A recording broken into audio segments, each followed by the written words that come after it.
ഇന്ന് കൊട്ടാരക്കര നീലേശ്വരത്ത് ഉണ്ടായിട്ടുള്ള അതിദാരുണമായ സംഭവം ഈ നാടിനെ മാത്രമല്ല കേരളത്തെ മുഴുവൻ ഞെട്ടിച്ച ഒരു സംഭവമായി. ബസ് കാത്തിരിപ്പ് കേന്ദ്രത്തിൽ ബസ് കാത്തിരുന്ന സ്കൂൾ വിദ്യാർത്ഥികൾ, രക്ഷിതാക്കൾ അടക്കമുള്ളവരുടെ ദേഹത്തോട്ട് മണ്ണുമായി വന്ന ടിപ്പർ ലോറി മറിയുകയായിരുന്നു. അതിവേഗത്തിൽ മണ്ണുമായി ഓട്ടം നടത്തിയ ടിപ്പർ നിയന്ത്രണം വിട്ടിട്ടാണ് മറിഞ്ഞിട്ടുള്ളത്. അപ്പോൾ വണ്ടി ഓടിച്ച ഡ്രൈവർക്ക് ലൈസൻസ് ഇല്ല എന്നിപ്പം RTO ഉദ്യോഗസ്ഥർ പറയുന്നു.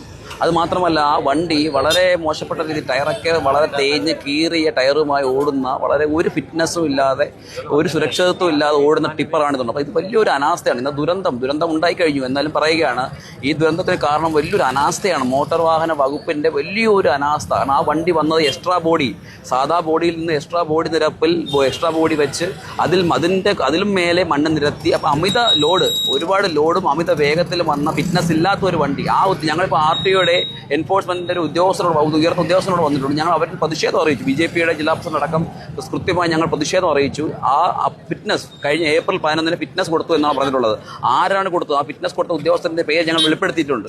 ആ ഉദ്യോഗസ്ഥനെതിരെ കൃത്യമായി നടപടി ഉണ്ടാകുമെന്നാണ് ആ ഉദ്യോഗസ്ഥൻ പറഞ്ഞിട്ടുള്ളത്. അല്ലെങ്കിൽ അടിയന്തര നടപടി സ്വീകരിച്ചില്ലെങ്കിൽ BJPയുടെ ഭാഗത്ത് നിന്ന് നാളെ കൊട്ടാരക്കര RTO ഓഫീസിലോട്ട് ശക്തമായ പ്രതിഷേധ മാർച്ച് നടത്തുമെന്നും ഞങ്ങൾ അറിയിച്ചിട്ടുണ്ട്. അടിയന്തരം ഇന്ന് തന്നെ ഓൺ സ്പോട്ട് സസ്പെൻഷൻ നടത്തണമെന്ന് ഞങ്ങൾ ആവശ്യപ്പെട്ടിട്ടുണ്ട്.